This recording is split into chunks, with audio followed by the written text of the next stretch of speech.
Hey folks, we're in the lobby for Ascension Ire, which means you're going to get a taste of that whoopee new intro we got for it. But in the meantime, we just got to wait for Stats to join us. So, granted, a big thank you to all those who have followed the channel. We recently broke 90,000 followers while we were offline, by the way. So, that last 10K grind to 100K. So, we can start saying we got 100,000 followers. It'd be super cool.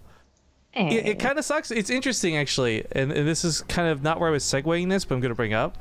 You guys may have seen recently Twitch released a new stats page, so you can actually see some very vital information, like where do your viewers come from? Did they come from the following page? Did they come from just browsing?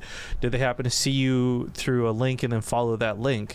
The stats page provides a lot of this information, and I knew Team Liquid was like a lower percentage of our traffic. I didn't realize they were like sub 20% on average for our views, but again, like, this is all stuff you can see with the stats page, which is really cool. So for me, it's like, okay, we're gonna hit 100,000 followers. I don't think that means 100,000 people are gonna tune into any stream, but it's really cool to know that 100,000 people at some point, like, it's like just proof in the pudding that they've stopped by the stream and enjoyed it enough to hit the follow button, right? Or wanted to see more. So So I just checked mine because I did see that tweet with the announcement. I wanted to look. I don't know why, but it's like it's at the very, very bottom, but a Villow's channel page. It's like some of my internal refer. That's what's kind of cool, right? As dumb as that person is, it shows you though, like, if somebody hosts you, it shows that, but it also shows like how many people actually came over from the host, so you know whether your host was effective or not. Yeah, anyways, I can nerd about stats all day, guys. Let's get into the intro. We'll see you in game.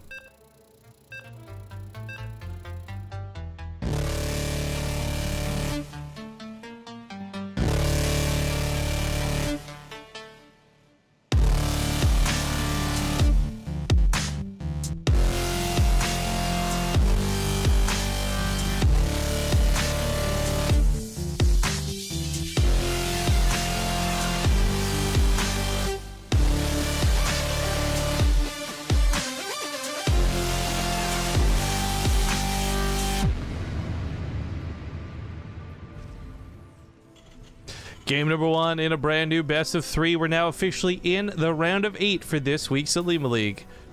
Quick note here to answer Riamar's question in chat. It says, if I donate, do I kill myself or do I get more HP?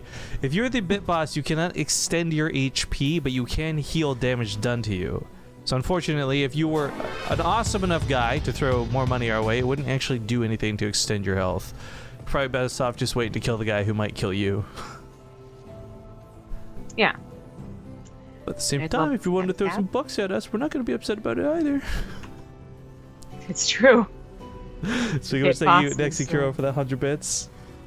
Bit Boss Powers is one of, two great things about donating to us. Yeah.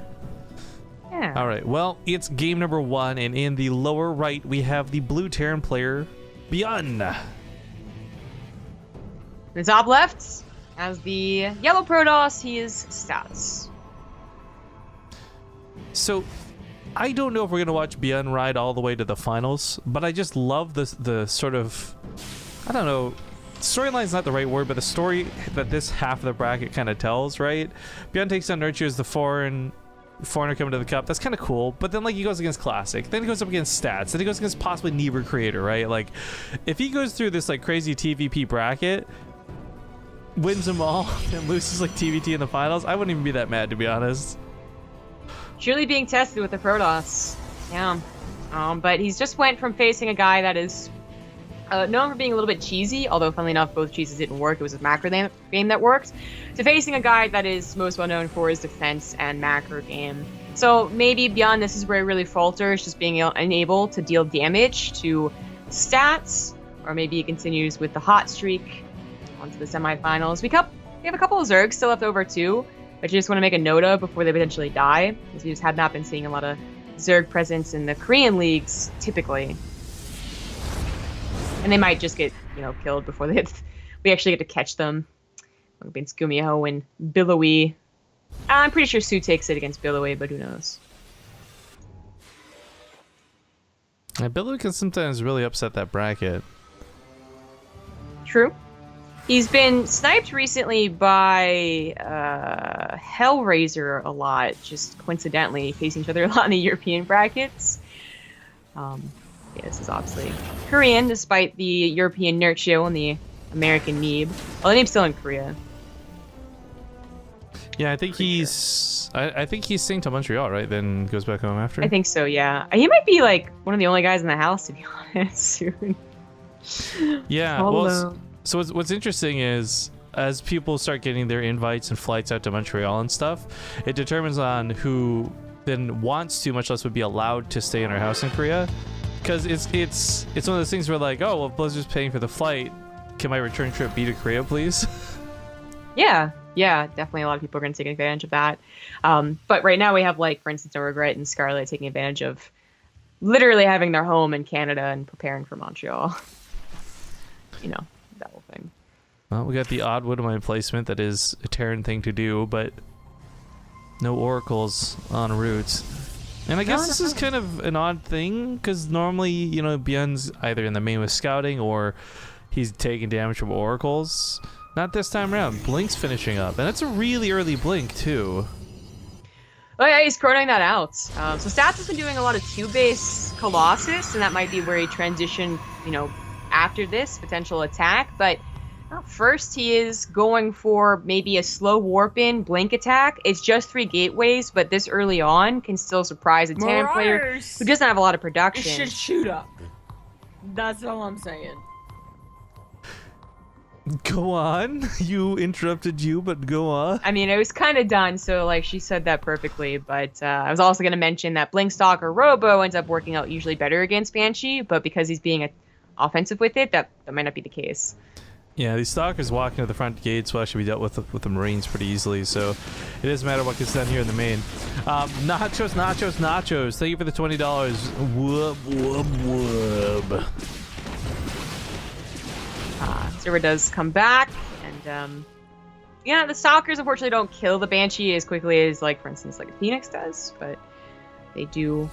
They get to sit there and just stay in the mineral lines of the Observer and actually don't have to risk losing detection like a Stargate Opener does when you don't have enough Oracles against multiple Banshees.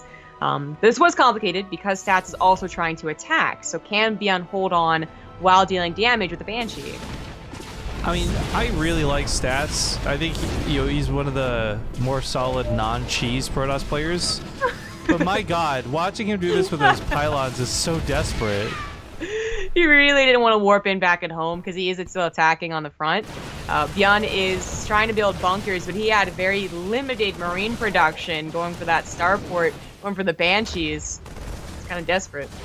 Well, that Reaper grenade was surprisingly effective against those Stalkers, by the way. So the back of it. This is the problem, right? Like, even if he gets these bunkers down to the front, which, good, awesome. Stats can just blink to the main. Yeah, and Stats might even be, look forward to that. Like, yeah, build your bunkers, feel safe with those at the front, and then I'm just going to hop into the main, because your production is still very, very weak. Yeah, and like, with Blink Stalker Observer, the Banshees just they can't help.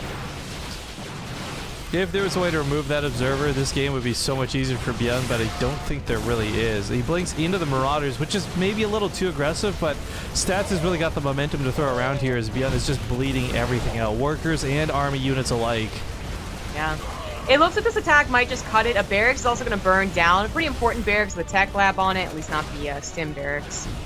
The Stalker's going to do a lot of damage, and Stats is not going into Colossus after this. He's actually adding on Resident Enclaves, Third Base, and Immortals. He does end up losing his Stalkers. Well, cheesy things coming in for an appropriate sub from Queso Platypus. Cheesy platypus? This attack already did so much damage. I don't know. Like, ByuN is not dead in the water with workers. He's got mules on top of this, right? Oh, yeah. But his army's just been so crippled, and Stats gets away with a third base behind this. ByuN's gonna try and drop, and don't get me wrong, after watching ByuN play against Classic, I believe ByuN can do anything. But Stats just kind of walks into the army. What? Well, I think he blinked to try and catch it, so he didn't have blink to retreat. Oh, right, because like, he wanted to get this medevacs like mid-transit and not like... Okay, I don't think he expected him to unload. That makes a little more sense, but... still, that's the lead basically gone in terms of army. And the fear is that Bio's going to be better, just generally speaking, against gateway units. So the Immortals are great. Sentries paired with them are awesome. But those are all over here, so all frontline aggression stopped. We'll see if ByuN decides to go for a third base or if he wants to just two-base it up. Losing the initial set of Stalkers is probably okay. It was trading out with SCVs and Army, but the second time was a little bit questionable. Unfortunate that ByuN had dropped. But stats still looking okay. He did get that good economy. It's not too much more powerful than ByuN's. With his third CC going on location, it's actually pretty normal, I would say, of a game. But he got it, and he also got a decent army with good upgrades. He's going to have 1-1 ahead of ByuN, and he's going to have, you're talking about the Immortals and Sentries, to really complement the Mass Gateway. This looks so terrible. I've been seeing these posts pop up on Reddit, and it's just horrible to see, like, how at a quick glance, how many Immortals, how many Stalkers, how many Adepts, like, it just blends together. The color palette is a real issue. Yeah, that post, I was like, yeah, that is kind of difficult to tell, but I haven't had that issue watching the games yet in playing. Yeah, a still frame actually, funny enough, looks like more of an optical illusion than watching the units move and shoot. But still, regardless, it is that question of, like, can you eyeball that army? And GGs get called. Stats takes game number 1. Yeah, ByuN not even going to try and save those units and drop anywhere, just realizing, it's a little too far gone. I love that our bit boss is currently nachos. Dude, loves nachos. All right. Oh yeah, I got Alt F4 because cool middle mouse stuff. So I want to tell you about a new toy I got that I can't use just yet. It's like this Elgato camera thing. So I have, for those who don't know, I have a DSLR camera. And this is apparently an adapter that lets you use, like, you can then plug your HDMI cable into the camera and use that as a webcam instead of a camera, right? So cool things with that is you can do focus manually and all these other things. But man, I didn't realize there's like a different HDMI cable. Like, I've always thought HDMI cables were like a USB, like it was just one size fits all thing. I didn't realize there's different like slender versions of it and what have you. So I had to order one of those before I can start toying around with it. Cool. But okay, we're hopping to Acolyte. We'll probably save the intro on this one because it is so long. This stat takes a few minutes to get in here, then just lead in with it. Contrati. I'm probably nowhere close to it. Oh, Contrati. Thank you for the Twitch Prime sub. Yo, also Duke Nukem, 18 months, coming back to say, come on, ByuN, do this. Well, you're gonna have to cheer a little bit harder, dude. Feels bad. Down 1. Not a great spot to be against a player like Stats. Yeah, Stats, it didn't end up being the superb macro toss. He was aggressive, but with the 2 base instead of like anything off 1, it was a little bit tricky. ByuN obviously not defending well against the Blink Stalker attack. Oh, so side note, have you seen that Castlevania anime on Netflix or whatever? No, it's on my things to watch. I finally got around to seeing it. And I want more. I wasn't like, this is the best thing I've ever seen, but I want more. All right, then. I want to watch The Defenders first. I'll get around to that one day. Well, I bring this up though because we had talked about something similar. Maybe, I don't remember if this was on the cast or when I was doing the campaign about the whole Naruto Duran thing, right? Dracula, Alucard. It's like, oh, the name's backwards. They actually had 2 people in the show though. One's name was Dracula, the other's Alucard. I'm like, it's not the same person? What? Not yet. Thanks to the spoiler in season 4. Shut up. Alright, we're getting game number 2. Spotting at the top right. It's going to be the yellow Protoss stats. I reckon that's splice yellow. The bottom left as the blue Terran, it is ByuN. Yeah, I was it's coming back to me, and I was definitely doing the Brood War campaign. And it's just like Duran's double crossing you, and someone in chat was like, hey, do you guys think Duran and Naruto are the same person? I was like, dude, I hope you're trolling, because like But what if they weren't, man? Like, what if that was the ultimate gotcha moment? You guys thought this was Duran. Well, technically, they're not the same person. It's the same Zelnaga. Well, technically, Well, technically, I was gonna go the whole path of like Blizzard does a lot of things really dumb in StarCraft 2's campaign story. But I decided not to. So ByuN, by the way, has gone for what we saw versus Classic earlier. Same build, same map. So maybe this is just, you know, we talked about the higher percentage chance that you'll actually see the CC first builds on maps like Acolyte. Seems to be holding strong here. And I gotta be honest, Classic couldn't break ByuN, and he did about the most amount of damage you possibly could have hoped for.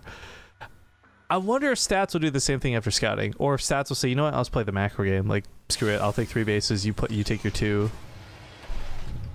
Remains to be seen. He did take his own Nexus, so it's clearly not the proxy Stargate that Classic did, but it doesn't mean that he can't go for a Robo Opener, Warp Prism attack, or again the Blink Stalker. I think it's a little less likely to go for the Blink Stalker. There's not as much abuse when it's a pocket expansion.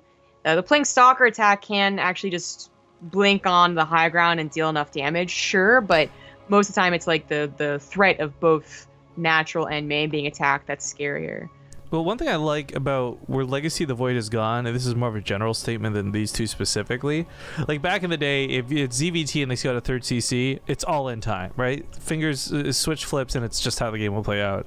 And for Protoss, it not maybe as bad, but it was like, oh, you saw a CC first, or you saw a faster 3rd CC, you saw anything greedy out of Terran, you could then turn on your Adepts and have a great time.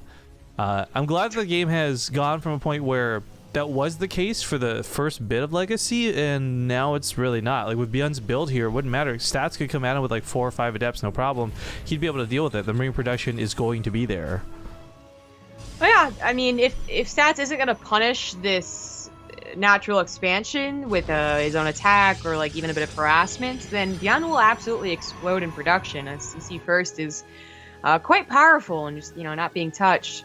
It is kind of scary for the Protoss player, but Stats is going to be getting a fast Robotics Bay. Not paired up with a Warp Prism. It's not going to be for Disrupt their jobs. As cool as that can be, Stats, now he's been going for a lot more 2-base Colossus and really playing to that defensive Protoss standard that existed, you know, from the beginning. You know, I don't really... Disruptor jobs have really fallen out, and I know a lot of people have been talking about the Disruptor, right, because of its potential changes coming with the PTR and everything. Or not PTR, I guess the test map, however you want to phrase that.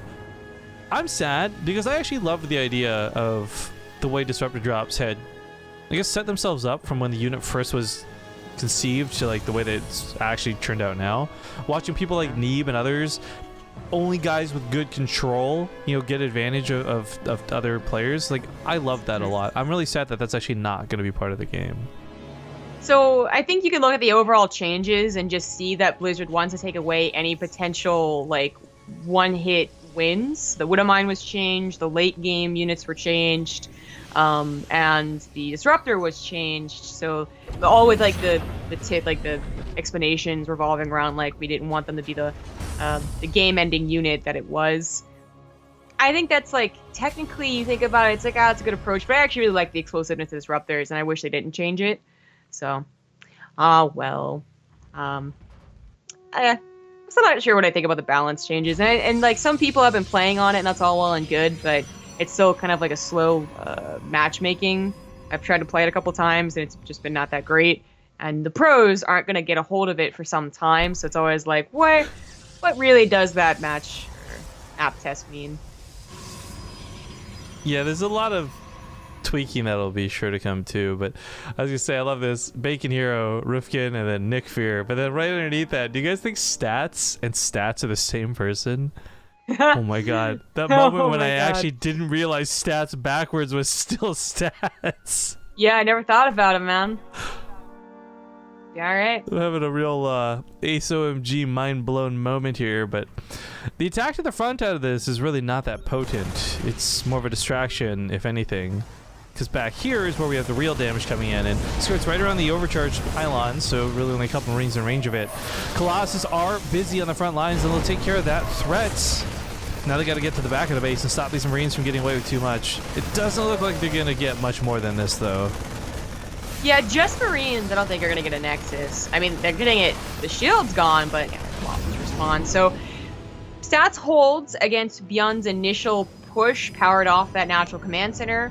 He has a third on the way, but stats, even though he went for 2-base Colossus, which gives you like a lot of times a slower third, especially compared to, Stargate opener, his third was actually really well timed. He took advantage of what he knew ByuN was going to attack him and had almost perfect defenses, but definitely saved all his bases, which is most important, and has actually, I think, gotten to a good position because it's not really the huge economic boost, it's not really the army supply, but it is the army type. Stats already up to 3 Colossus almost, and ByuN is still on Bio. So we got a double drop going on here. Pylon's gonna get focused down pretty quickly. And you're hearing some shitty grin on my face right now, and I'll explain in a second, guys. The attacks, though, are falling a little bit flat, and it looks like Stats has defended both sides pretty well. Yeah, again. Like, the fear is actually timing for this natural nexus more than anything else, because if ByuN keeps getting in there and doesn't let the shields regenerate, then he actually does pose a threat of sniping it off, but Stats is, again, deflecting this very well. Only a small handful of workers dying. His army split very well. The Colossus are just going ham. Does he have another overcharge? Not quite yet. Looks like the Adepts get the job done. Something, but not a lot. But yo, so on the topic of backwards names, I'm like, what's zombie grub backwards, right? And yeah. You know, like how English you'd be like, beer me, right? Because you want a beer. I feel like your name backwards is almost like someone in French saying burger me, because it's like burger-moi. Actually, it's like super hard. Bergenboss. I guess I can see where you're going with that. Sorry. Got tickled pink with that silliness as the attack commenced. I want to run that through like one of those pronunciation things, see how like Google says it. But anyways, while this goes on and ByuN comes across the map with a very sizable bioforce, I think the problem is he still can't really reliably take on the Colossus. This is where his Viking production comes into play. Maybe we'll see some ghosts for an EMP or two. I don't think it's as necessary right now, but having the Vikings to shoot down the Colossus will be huge because there's not that many Stalkers that have been warped in. It's been a lot of Adepts, a lot of Sentries, and a lot of, well, frankly, just not units that are going to shoot the Vikings. Yeah. As well as Stats has defended against the double drops 2 times. He didn't expect, I guess, the big army of ByuN just to run up here. So not split correctly, loses 2 Colossus, barely be able to handle the rest of the army with the 3rd and 4th. Or not, he loses another one. Wow, this ended up being so much more effective than I thought it would be, and he didn't even have the Vikings. I think that's the difference of the observer seeing the army or not. The observer, I think, only saw like half of the army or something like that, so he really didn't think he was going to be pounced upon, and that is problems. Well, it looks like that last Viking will take out the Colossus. Now it's just a matter of these bio units stuttering and stuttering, but I think ByuN's going to have to fall back for the brief moment, but he's done the big job. He's removed the big units, the harder to replace units. You can warp in Stalkers, Zealots, Adepts just like that, snap your fingers. It takes time to get the new Colossus out. Especially because he's been building that off of a single robo. Okay, I had to do a real... This is where skins just messed with me. I hit Shift L real quick, and I'm like, I didn't see the Colossus here. I thought the Stalkers were the Colossus. I'm like, wait, you lost 13 Colossus? Wait a minute. Doesn't sound right. Yeah, but that skin on the soccer. I mean, you can certainly see where people are like. Yeah, you can see why people are like, yeah, it looks a little suspicious on the production tab. I'm still not on board. I still thought that was a soccer. This escort, by the way. If those actually were to dive in first and kill the mothership core, easy peasy unload, but he's gonna play it safe, fall back a bit. By the way, Rootfly, thank you for the donation and the sub. We'll get to that afterwards. Ghosts coming out now. I'm loving this. EMPs are gonna be... ByuN's army is already looking really good. You add EMPs into the mix, and I just don't know that Stats can fight this. They're taking down Stats' Colossus count. ByuN really has gotten to the better army. I love the attempt at the warp-ins. Unfortunately, though, any aggressive warp-ins that don't draw ByuN's army home end up just being wasted because, well, they're not being used at home to defend, and the warp prism does go down, so now removing all options of counterattacks. Well, ByuN plays it pretty safe and goes home after that. He managed to take out the Colossus as well as the 4th base, but still doesn't want to overstay his welcome. Stats retakes the 4th elsewhere, also pushes forward a little bit more. He's gonna have Storm for this fight, potentially, but then ByuN will have Ghosts. So this could still go very poorly for Stats, who's barely hanging on here.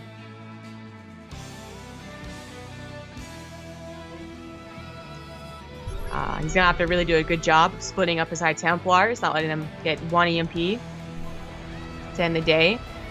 Fortunately, his army entirely with Mass Charge Out Archon's Storm is really simple. 2 EMPs. Well, feedback's pretty good. That other ghost got mangled by the Zealots, but even if there aren't going to be those EMPs, the Colossus aren't here to really contest the Liberators, as funny as that sounds to say. There's not enough Stalkers, that's for sure, and yeah, everything that's just going to walk into the Liberation Zone is getting targeted down. You know, because he saved the High Templars, this wasn't as bad as it could have been, but absolutely running through Liberator Zone the entire time takes its toll, and Stats won't be able to hold. Not for long. His armor supply is in the dumpster. The Vikings on the ground, by the way, shredded through the Immortals. Did not expect that. I always forget about that bonus versus Mechanical, but GG gets called, and ByuN ties it up now 1-1. Also, Rootfly, not only does he sub, he throws $5 into our jingly jangly caster tip jar down there to say, feel bad about not subbing to BaseTradeTV for all. You got me hooked on Twitch back in the couch days. Thanks for all the fish. Oh no, are you a dolphin leaving the planet Earth? The couch days? Does he mean in Toronto? Oh, maybe, or maybe he just means like he was on the couch more as a younger lad. Okay. Anyways, game 3, you guys know the drill. Quick commercial break. We'll get into third and final map. We'll see you. Alright folks, it's Odyssey for game 3. Things are tied up 1-1. And we got quite a few people tuning in this morning, so boy howdy. I'm not sure if we got a host or if we just actually have a lot of people watching StarCraft today, but if we did miss a host, my sincerest apologies and thank you whoever did. But as we get into game 3, as mentioned, tied up 1-1 in the lower right, get the blue Terran player ByuN. In the top left, as the yellow Protoss, he is Splice Stats.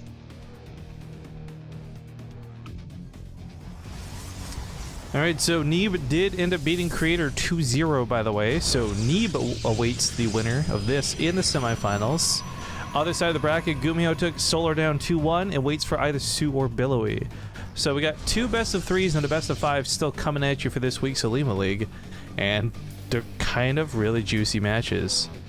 As cool as it would be, because we see so much Terran in Korea, right? As cool as it would be to see ByuN fall here and have Stats advance on to play PvP with Neeb, I really want to see ByuN in those finals. Just for no other reason than like watching his story through the bracket. And I know it's not GSL guys and it's not WCS, but I love these little moments where you see somebody, like when we actually get to ride one player from the start of the bracket all the way to the end of the bracket and see all their games along the way. Ooh. Yeah. Yeah, okay, I see how that was phrased. Yeah. I don't take it back. Yeah, it's cool, especially when they have so many matches against the same race. You can really see how they react to different styles, and it is something where we are seeing a lot of different styles. And I would say Neeb even a bit different, but still more similar to Stats than Classic. I say that Stats is actually doing a pretty cheesy build here with the double gas. We're already on the way in a proxy pylon. Yeah, I'm not convinced. It's funny because it's the macro games that seem to have done best against ByuN, generally speaking, but I guess after that last game, maybe Stats doesn't want to risk it. Unfortunately, though, with the Marine already on top of this, easy can kill one pylon. Stats will have to come back in and drop another. Huh. Yeah. Pretty good for ByuN to scout this right off the bat, since he didn't go for a Reaper, who's a little bit dangerous, that he wouldn't, you know, maybe this is in a very odd position and the Marine doesn't go there to scout. Could have been a misread from him for sure. But now it's, at least, it's known. He could try and put a bunker on the low ground, so looks like it's not the path he's going to take. Most importantly, he's got to get a cyclone from that factory.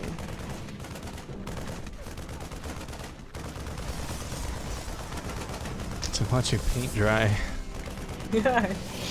Obviously the Marine is kind of like feeling lost in life. It's pylon death. It's not gonna stop the Oracle, but it does supply block stats temporarily. I love the idea where they shoot spikes. They don't shoot bullets, they shoot spikes out of their guns. So like, with how long it takes one Marine to shoot that, I just feel like You're just adding to the building infrastructure by adding so many spikes to it. You're literally giving the pylon a skin, a Zerg skin. You're just making it spikier. Oh my god, you're so right. While this goes on, the attack has been kind of denied already. The Adept was dealt with. On top of this, the pylons are not really in a position to threaten anything. I'm not sure why he's committing to them either, because like this might force a liftoff, which, okay, granted, that is a small victory. It doesn't stop, it doesn't kill the depots, it doesn't supply block them. This doesn't provide any point of pressure. Yeah, exactly. It doesn't threaten anything on the high ground, and the supply depots are kind of like a gimme, right? It's usually the reactor or actually killing the Terran player because they didn't expect this to happen. But every single turn, ByuN is defended, and does the Oracle, does the Pylon. Now Stats has to think about macroing behind this, so he is trying to get a Nexus, but he really needs to do some damage. And the Oracles might just get it done. Now it's too many Marines. Oh no. The stutter was quite good. Yeah. Unfortunately, it doesn't like quite work out that it's not really 6 Marines per Oracle. It's just like 1 to 1 you need 6 Marines. I think it's a little more complicated when it's like 11 Marines to 2 Oracles and that type of thing. Stats unfortunately is an Oracle. And now the Militia Trooper. I mean, even if he gets a few more worker kills, which would be very nice, the scarier thing is that these Cyclones are now going to possibly be able to push across the map. I mean, he already knows the Pylon's almost dead, so he'll stop the Stargate. Then he goes across and maybe kills the Nexus. I mean, and he did this earlier on Odyssey with a different build, of course, but we know that ByuN can very, very, very well use the Cyclones. Stats has to be very worried. Shiro gets some extra damage done because the Viking can't kill the Oracles that quickly, but there wasn't that many energy. Much energy, rather. Like, it just kills 6 SCVs, which is something, but now the attack at the front, what does Stats have to defend? But much energy is good words right now. Not much. Look, I'm not going to have very good words, or many words. It's just I've used up my words for the next 24 hours. The Cyclones are very, very low here, but I think the Marines with that medevac should be still good. He's just waiting out the overcharge, and of course there's a tank that should be coming up sometime soon. There we go. So there's an SCV on the front line, could even repair some of this. Nice pickup micro out of these Cyclones. Oh yeah, you're so good. He does lose one of the Cyclones, but Mothership Core goes down, tank's still firing. Viking could just sit there on the ground, and this Nexus is not long for this world, and maybe Stats isn't either. Doesn't feel that way. He tried to cheese, and that was the time ByuN was looking for it with the Marine. ByuN got too fancy, double kill. Yeah. Stats needed it for a moral victory, if nothing else. He's also running out of room to kite the Marines with, and yeah, any units that are warping directly in range of this are just going to get absolutely melted. Nexus is slowly going down. Emphasis here on slowly, but as Blink gets denied, this was like the last hope of Stats. Maybe somehow Blink Soccer Micro could win the game, but nope. .jpg. Yeah, not anymore. Oracle's just out of juice. Can't do anything. Yeah. Every time they try and win the game back, economy-wise, they run out of juice and just can't quite kill as many SCPs. GG. All right, this is going to be so tasty. So first off, it's sad to see Stats lose. I love Stats, guys, but it's awesome with ByuN and his track record for today to have him continue on. He'll move on to fight against Neeb. Now, I think it's Gumiho versus Su that plays first. I'm not sure the order that we'll be doing this in, but I just want to point out, like, Neeb, not that he's a player who needs a server preference. He's usually quite happy to play anybody on any server. It's cool that they're both in Korea. This is like the most even it's going to be, so there'll be like no excuses for the other fan base when their player loses type thing. Yeah, he is still in Korea. But I guess with that, we'll go to a small break while we find out which match we're doing first, if it's Su and Gumiho or if it's ByuN and Neeb. We'll let you guys know in chat, of course, because there's that stream delay that goes on.